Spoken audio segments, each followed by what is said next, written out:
Reasonable রিকোয়ারমেন্টের মামলায় অনেকে জিজ্ঞেস করছে যে কত সময় লাগতে পারে। আমি বলি মোটামুটি 3 থেকে 4 বছর ধরে চলুন। যদি কোর্ট ঠিকঠাক টাইমে বসে, সময়ে বসে, প্রত্যেকটা ডেটে যদি মামলা হয়, তাহলে আপনার 3 থেকে 4 বছরের মধ্যে একটা রিজনেবল রিকোয়ারমেন্টের মামলা অবশ্যই শেষ হয়ে যাবে। কিন্তু একটা কথা মাথায় রাখবেন যে আপনাদের ক্লেম যেগুলো ফাইল করছেন সেগুলো যেন সঠিক এবং পরিপূর্ণ হয়। সঠিক এবং পরিপূর্ণ বলতে বোঝায় যাতে কোনো ত্রুটি না থাকে, যাতে আপনাকে পরবর্তীকালে অ্যামেন্ডমেন্ট করতে হয়। সেখানে আপনি আপনার ঘরের সমস্ত বিবরণ দেবেন, কটা ঘর সম্পূর্ণ লিখবেন, এবং অন্য কোথাও যদি ঘর থাকে সেগুলোও কিন্তু আপনি লিখবেন, কোনো কিছু সাপ্রেস করবেন না।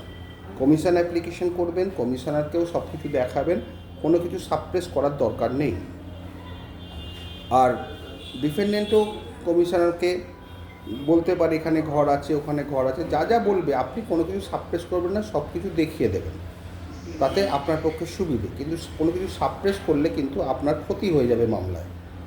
এবং রিজনেবল রিকোয়ারমেন্ট, শুধু যদি রিজনেবল রিকোয়ারমেন্ট দেন তাহলে আপনার ধরুন কমিশনার অ্যাপয়েন্ট করতে হবে, অ্যাপ্লিকেশন অর্ডার 39(7) অ্যাপ্লিকেশন করতে হবে, বা অর্ডার 26 রুল অ্যাপ্লিকেশন করতে হবে।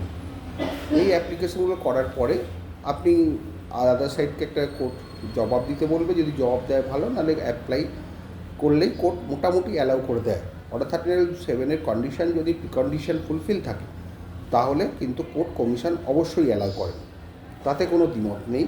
এবার কমিশনারকে দিয়ে তদবির করিয়ে যতটা তাড়াতাড়ি সম্ভব কমিশন পর্বটাকে শেষ করা।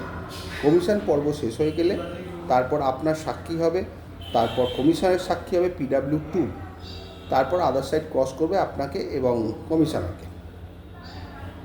এইভাবে কমিশনারের মামলা, রিজনেবল রিকোয়ারমেন্টের মামলাগুলো হয়।